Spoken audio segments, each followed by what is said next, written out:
Hello and welcome to Clearing the Haze podcast. I'm your host, Chuck Marting, and today we have another special guest with us that is running for the Board of Trustees position for NDASA, the National Drug and Alcohol Screening Association, and that individual is Bill Curran.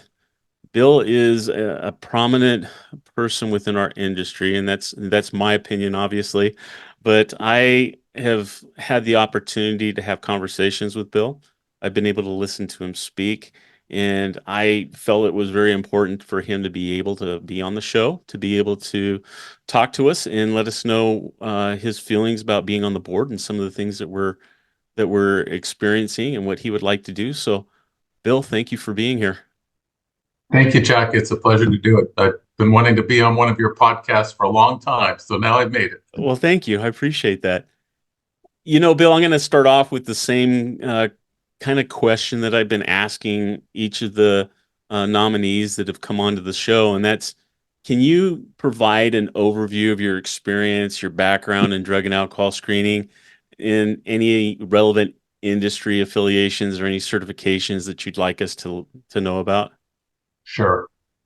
Well, I got a bachelor's degree in journalism, and my goal in those days was to become a sports writer for a major newspaper or magazine. Wow. My first job was working for the Deseret News in Salt Lake City, and my beat was high school sports. So I was the low man on the totem pole, and if there was anything important going on, somebody else was writing about it. Like I was doing high school sports, which I really grew to love that.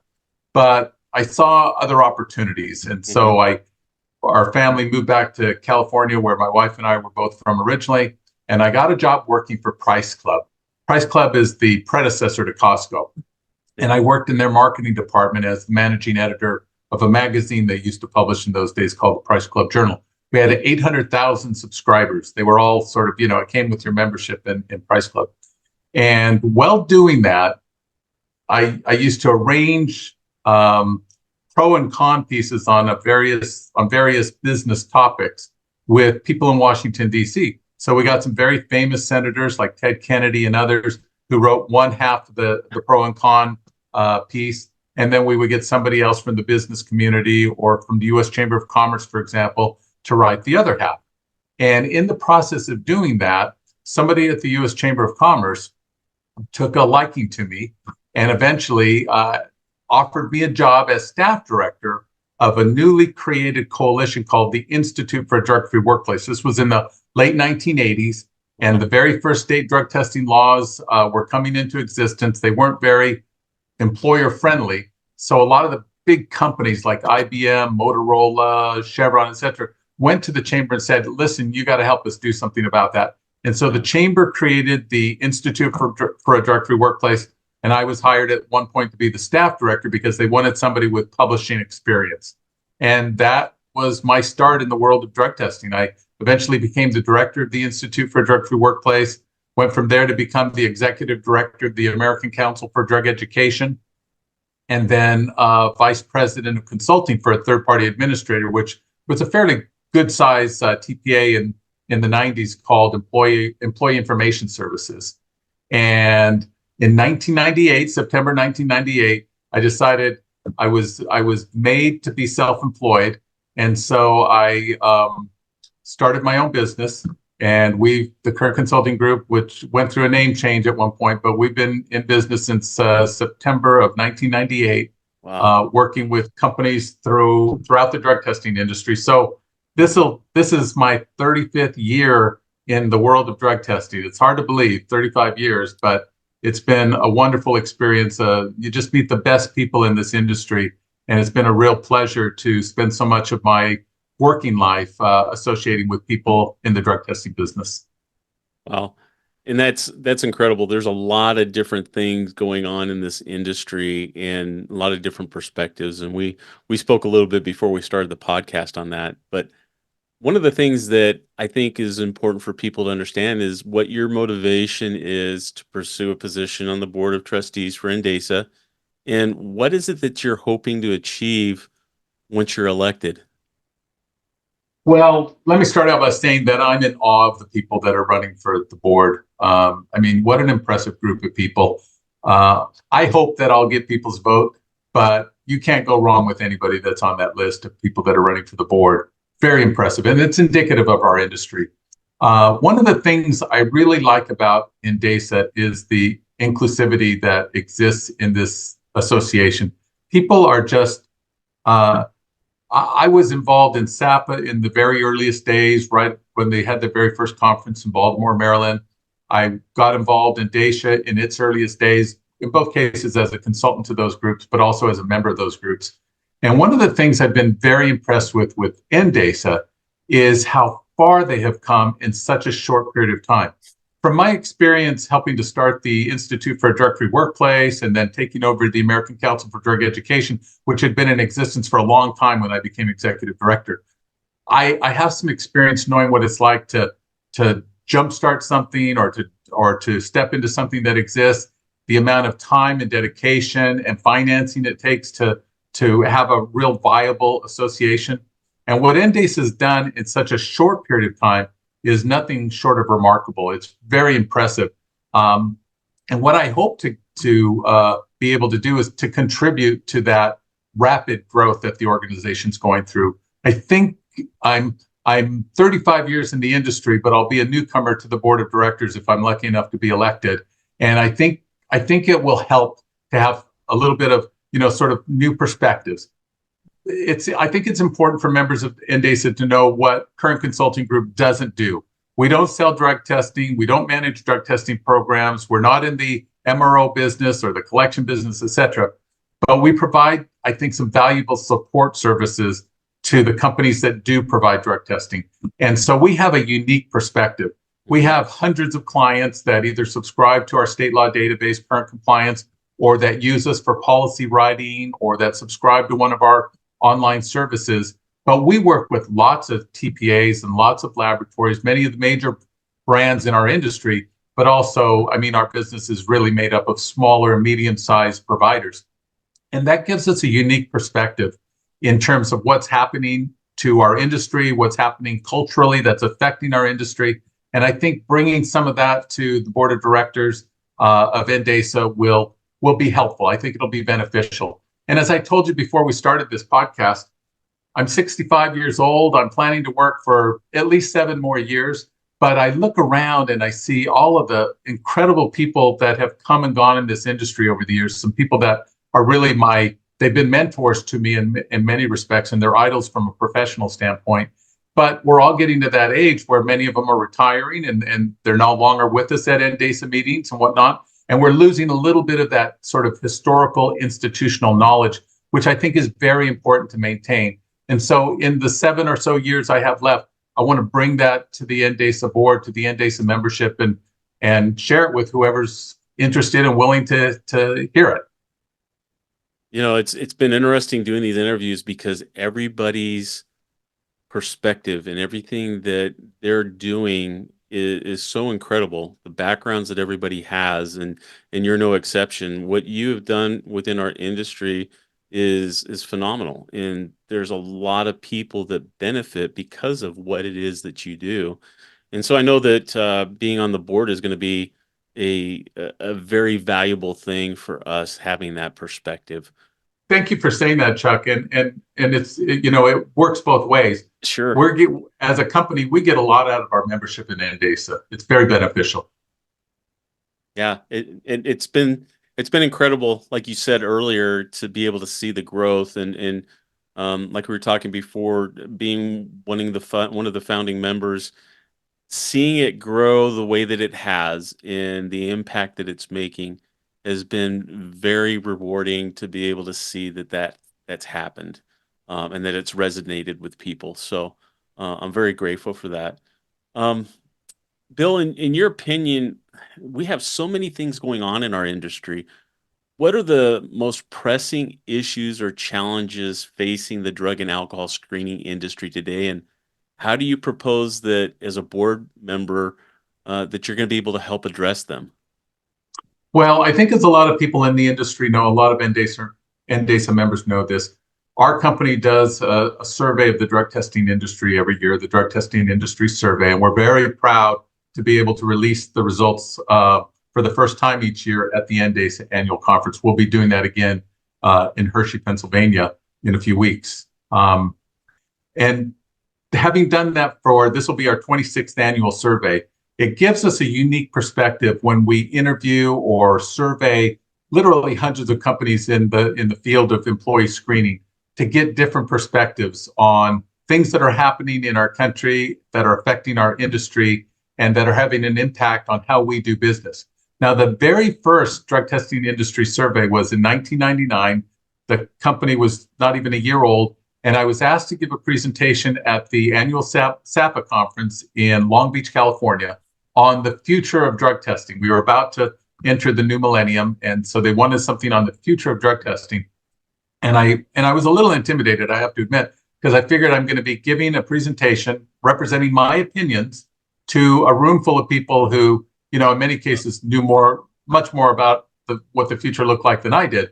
And so I went to a good friend of mine, Mac Allen, who was one of the founders of SAPA, but he worked for the National Safety Alliance back in those days. And I said, Mac, here's my problem. What do you think I should do? And he said, why don't you do a survey and ask people in the industry what they think, and then present the results of the survey, their opinions, to an audience of people in the industry, and then they'll have nothing to complain about because it was their opinion. So it was interesting, Chuck, because I was scheduled to present at 4 p.m. on a Friday, the last day of the SAPA conference. So who's still there, right? Yeah. And the SAPA board scheduled a board of directors meeting at the same time, right? So I'm figuring I'm going to present the results of this survey to, a half a dozen people, and we'll all smile and go home. The room was packed. Wow. Everybody wanted to know what the results of the survey were in terms of, drug testing in the new millennium. And so it just became an annual thing after that. And it gives, I think it gives me and it gives people in the industry, because we share the results broadly throughout the industry, it gives us a broader perspective of what's going on. It's one thing to sort of exist within, sort of the region where your company mostly does its business. And then it's another thing to hear the perspectives of people all over the country who are facing many of the same challenges. And that's one of the really great benefits of being a member of NDASA is we bring those perspectives to the industry, to people in every walk of life in our industry that they might not otherwise be able to tap into. And I'll give you just one example: the legalization of marijuana. It's been going on for some time now, but it's getting stronger. It's becoming more widespread, and now we're starting to see state laws like California and Washington, not to mention the Department of Labor in New York. But we're starting to see state laws that are making not only making it easier for people to smoke marijuana and to protect their rights to smoke marijuana, but it's also making it more difficult for employers to protect the safety and the productivity of their workplaces, as in California and Washington, where they've really sort of, declared war on urine drug testing. And I'm not sure that they meant to stop at urine drug testing, but the way the laws were written, it left a big giant loophole for oral fluid testing. So that's why we're seeing so much activity there. But the point is, the legalization of marijuana is changing how we do business as an industry. There's just no way around that. A lot of companies are questioning whether they should test for marijuana. And if they are going to test for marijuana, how should they test for marijuana? Yep. What can they do with the results? How can they still take adverse employment action? Can they still refuse to hire someone? And as part of our annual survey, we've asked this question a number of times over the years. We've asked employers in our second survey that we do every year, the Employer Drug Testing Practices Survey, who influences your decision the most when it comes to how you conduct drug testing? And the number one answer is always our third-party administrator, our TPA. So employers really depend on people in our business, members of NDASA, to guide them through all of these sort of confusing and conflicting issues, to help them make the best decision possible about how to maintain a drug-free workplace. And that's one of the values that NDASA brings to our community. And it's so needed now because, frankly, that, the old saying, that horse has left the barn, that train's left the station. The legalization of marijuana is not going away, even though we can all point to different negative consequences that have come from it. But as an industry, we need to get better and smarter about how we advise clients when it comes to maintaining a drug-free workplace in the age of legal marijuana. Yeah, I totally agree. I just got back from our advocacy day a couple weeks ago in Washington, D.C., and everything that you're saying right now was very evident when we were there with the leaders that are voting on these laws and things that are coming up. It was amazing to me to see how a lot of them just did not even have an idea of some of the things our employers are facing. So Yeah, they really don't. having NDASA as a voice to be able to make sure that those employers are heard and help them understand what it is that they're facing and what we're seeing has been huge. And so I'm grateful for that opportunity. And like you said, it's something that's been it's at the top of the list right now, and it's something that we just can't escape. We have to address it. Yeah, and I think that one of the things that we sort of have to wrap our minds around as an industry is that we're sort of shifting from, identifying people who are drug users to identifying people who are impaired on the job, which may or may not be related to drug abuse. But, these marijuana laws are sort of forcing us into a corner where we need to be better about that, more knowledgeable about that. I think one of the interesting things that I have learned over the years is the window of impairment for marijuana. The pro-marijuana people are fond of saying that within an hour or two, that person's not impaired anymore. They're not under the influence anymore. And as an industry, we don't claim that a drug test proves that someone's impaired, either scientifically or legally, but it does prove that they've got the drug in their system. And there was a study that came out from the University of Sydney back in 2021 that concluded, after looking at 80 different studies from around the world, that the window of impairment for marijuana is between 3 and 10 hours. And so it can even extend beyond the point where the user no longer feels intoxicated. Yeah. They could still be impaired depending on what you're asking them to do in the workplace. That's something that employers need to understand. And I think it's sort of incumbent on our industry to help educate them on those points. I totally agree. You're absolutely right. You touched on this just a little bit ago, and that's the values of cooperation and inclusivity. There we go. I don't So know if I said it right either. So yeah, it's tongue-tied there. Bill, how do you plan to collaborate with the other board members, stakeholders, or even the broader membership to foster that cohesive and effective governance that we need and that structure that we need on that board? Well, I think one of the advantages I have, and I'm not saying I'm unique in this sense, but my entire career has been a process of collaboration. Mm-hmm. I mean, I'm always seeking out other people's opinions and their predictions and what's going on in their world when it comes to drug testing. And the other thing is that, and again, I'm not saying that this doesn't apply to other people, it probably does, but I don't compete. I won't be competing with anybody on the board of directors. I don't sell drug testing. So I bring a different perspective, and my perspective is sort of born from the opinions and the ideas of all these other people in the industry. So I think I'll be pretty good at being able to do that. I'll enjoy doing it. I'll say that much. And I think people on the board that, if I'm lucky enough to get elected to the board, I think will find me to be pretty open-minded. Yeah, and again, it's that whole perspective that you bring that is going to allow people to see that insight that they may not have considered before. So you're absolutely right. Leaders, welcome to the Alliance Mastermind Group, your exclusive gateway to leadership excellence inspired by the visionary Napoleon Hill. In this mastermind, we believe leadership is about more than just titles. It's about realizing your dreams. So I want you to picture a close-knit community of leaders, each dedicated to helping you turn your visions into reality. Throughout history, mastermind groups have been the cornerstone of leadership success. Now it's your chance to become part of this legacy.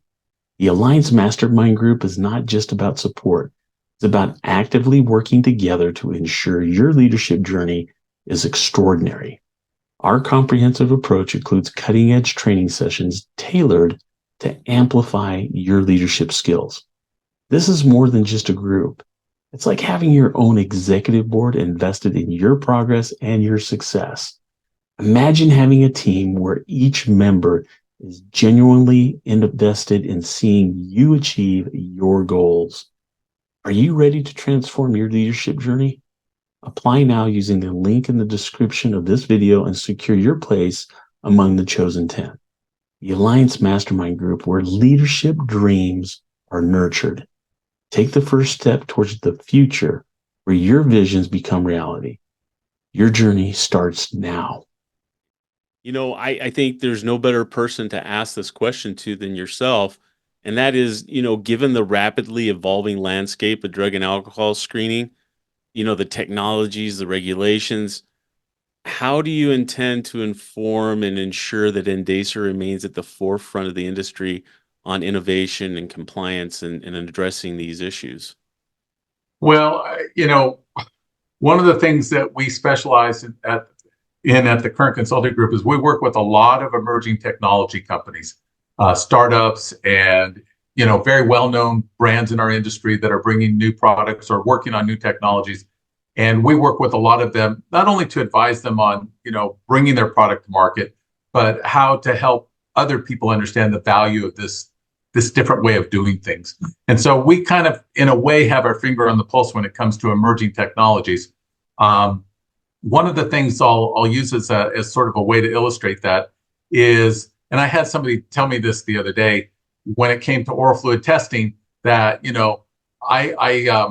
what did they say? They said you got bought out by the oral fluid testing people 20 years ago.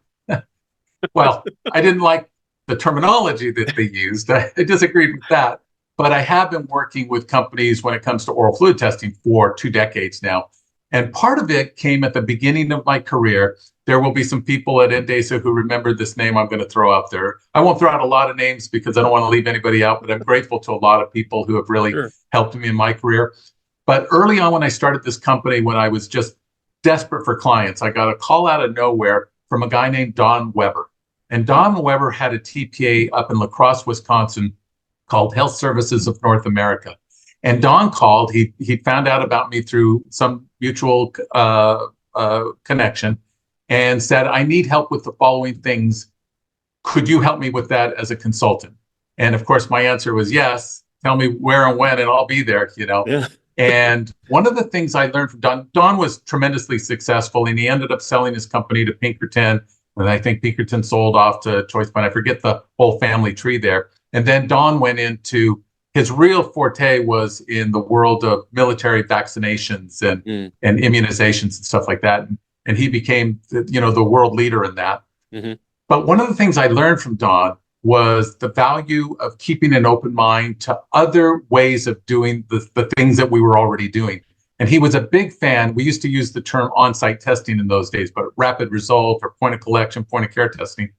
And he was a big fan of on-site oral fluid testing. And I remember one time calling him. He was on his cell phone. He was in a cab. He was on his way to make a presentation to a large electronics company based in Manhattan. And I said, what are you going to propose? He says, I'm going to propose on-site oral fluid testing, which, 20 years ago was like nobody was, nobody's doing it. Yeah, nobody was proposing that, not that often. Yeah. But he took me through his whole pitch while he was in the cab. And then I said, what's your price? What are you going to price it at? And he told me the price. I said, Don, I'm your consultant. I have to tell you, I got to warn you, nobody's going to pay that much for a rapid result, oral fluid test, an on-site oral fluid test. And then he said something that I've never forgotten. He said, Bill, by the time I finish explaining why this is better for them, for their circumstances, they'll pay more for it. He said, something that's better should cost more.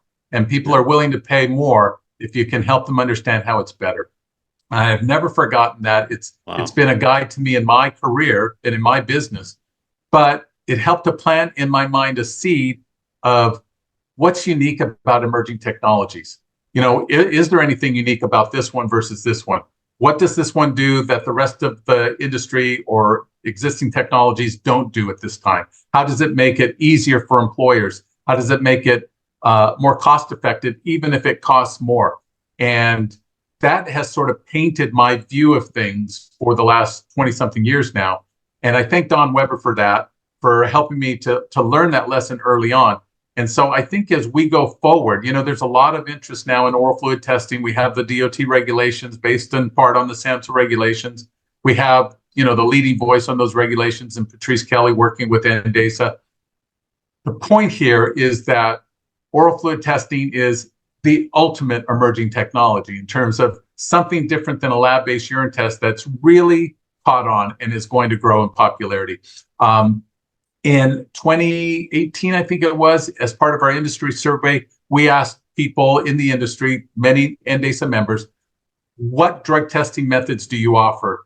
And 39% of them said, we offer oral fluid testing. That's all we asked. There wasn't a lot of detail to it. 5 years later, when we asked the same question, nearly 87% said they offered oral fluid testing. And when we asked, which drug testing do you think will be the most used testing method in the future? Last year, 46% said oral fluid and 46% said urine. Well, 20 years ago, 15 years ago, 10 years ago, nobody would have ever predicted that oral fluid testing and urine testing would be tied among people in the industry predicting what the future looks like. And I'm saying all of that to make this point, which is there are emerging technologies that are going to have a significant role in how we sell drug testing, how we help employers achieve their drug-free workplace goals and objectives that we're not even hearing about yet. In the same way that 20 years ago, we didn't know all the different things that oral fluid testing could do. I realized many people did at that point, but it wasn't as popular. It certainly wasn't as accepted. And I don't know if anybody was predicting 20 years ago that DOT would ever put out regulations for lab-based oral fluid testing. The lesson learned is that never say never. And I hope to bring that perspective to the NDASA board, to be thinking about and looking at and be open-minded to emerging technologies that really have a legitimate chance of becoming part of how we service our clients. I totally agree. I think you brought up some very valid points. You touched on this a little bit earlier as well, and that is, ethical considerations play a significant role in the drug and alcohol screening industry. So one of the questions I have is, how do you prioritize ethical decision-making, but ensure transparency and integrity in your role as a board member? Well, I think, not having been on the board up to this point, should I get elected, I think I would probably be joining a chorus of people on the board who have that as a priority. So I don't think it'll be difficult for me to make that a priority in terms of my tenure on the board. I think that we have people who are doing that. But I will say that I think it's critical. I think that there have been over the years, incidents where it looked like we weren't being as transparent with the world around us as maybe we could have been or should have been. I think that's a hard way to do business. Every contract that we have with our clients has a 30-day opt-out. I don't want to take people's money if they're not happy with the service that they're getting. And I say that I'm very proud to let you know we've had a couple of companies that have been with us for 20 years now, that we've been doing work for every month for 20 years. But they have the same agreement as any new client of ours. The point is not to shine a light on myself, but it's something that I learned from people in this industry over the years and this is in an article that I just wrote for NDASA that, will be in the first issue of The Voice, or the next issue of The Voice when it comes out, where I remind our industry of something that we used to say all the time in the early days of drug testing, which is do it right or don't do it at all. And I think that's imperative that we maintain that level of integrity in everything that we do in our industry, and that our clients know exactly where they stand with us at all times. And if there's something that's not going right, the best course of action is to admit it and find a way around it. Exactly. I totally agree. This has been a tremendous opportunity to listen to you and to give you the opportunity to speak to the members of NDASA and other people that are going to be facing some election choices here pretty soon. And so I have a couple things that I want to do. I've got one question I want to ask, and then I want to be able to wrap up with you. But, this last question is, can you share an example of a situation where you faced a complex challenge or a disagreement within a professional organizational setting, and how did you navigate it to achieve a positive outcome? Well, you gave me a heads up about that question, and I thought a lot about it. Anytime you're in business, but certainly when you've been in business for 25 plus years that I've had the current consulting group and my 34 or 5 years now in the industry, there are always going to be things that happen. It's just the nature of things for there to be some disagreement over this or that. And I think, I guess the way that I would answer it is that my career, my business, the people that work for me, the payroll that I've got to make every month with these special people that work for a current consulting group, all of that is extremely important to me. And I work a lot of hours every week.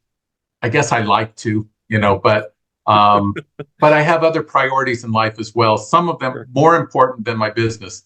And I never want to go to bed at night feeling like, that I didn't give somebody a fair shake, or I didn't treat them as well as I could have or should have, even if, you know, it was all stacked against me from a business perspective, where it really should have gone my way, but I just decided, I got to sleep at night, and I got to see this person again at the next NDASA or SAPA meeting or whatever.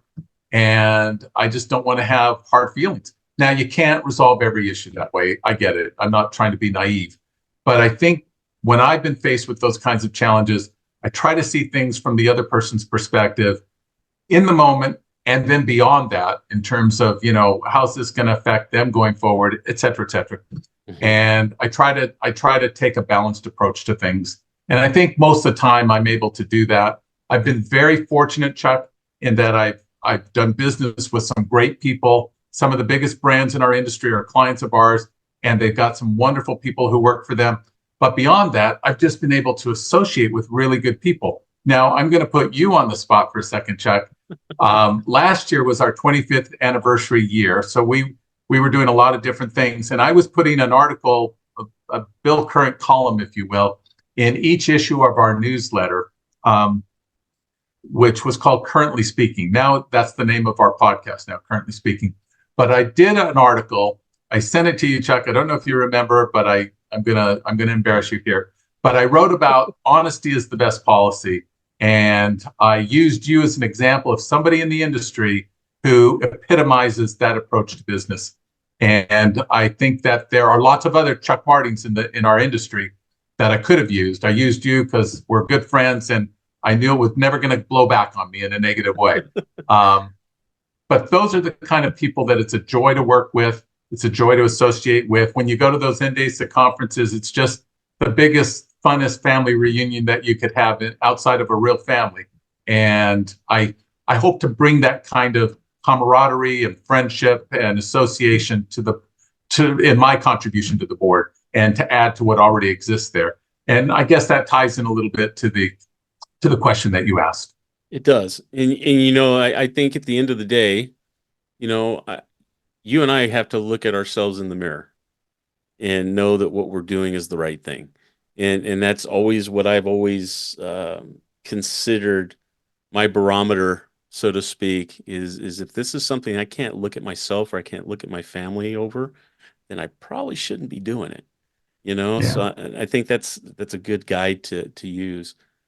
I I want to thank you again for being on the show. I want to take the opportunity to acknowledge you for a moment, and just let you know I don't know if you remember, but we first met through a mutual friend, Gina Kessler.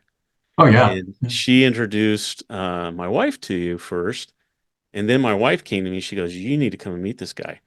I'm like, all right. So that's how we met. And I have to tell you, when you go and with my background, having been in law enforcement, you kind of sit and a lot of times I sit back and I just kind of watch what's going on.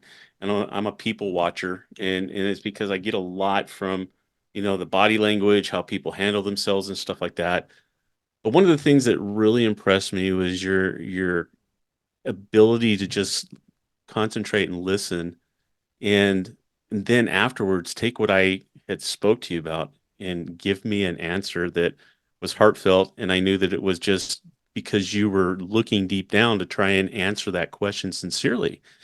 And sometimes you have people that blow you off, you have people that want to put on a show, or you know, I just want to let you know that your integrity and your leadership just really came through. And I've had the opportunity since that first meeting that we've had to be able to sit in on some of your presentations, to hear you speak to other people when you've had your booths at other places like SAPA and NDASA, and being able to talk about what it is that you do for the industry, and to be able to see people light up when they listen to you, like they found somebody that understands what they're talking about, and then the passion that you have and being able to answer those questions and give them what they're looking for has shined through. And I want you to know that what you do is valuable and it's very much needed in this industry, and it makes you very unique in what it is that you do and what you have to offer.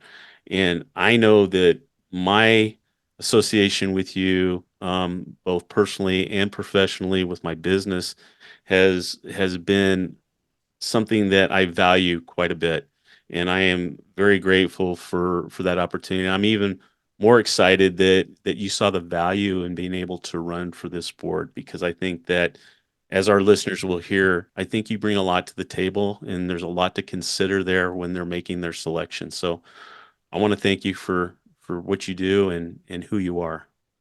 Thank you very much, Chuck. And let me just say in closing to any board, any members of NDASA that are looking at that impressive slate of people, you can't go wrong with any of them. This is such a strong organization.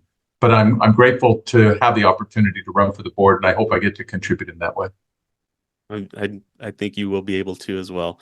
Well, thank you for being here on Clearing the Haze. And Bill, I look forward to having you back on the podcast. I think that we have some other things that we'll be able to offer people, and some insights that you have that are going to be very valuable for people to listen to.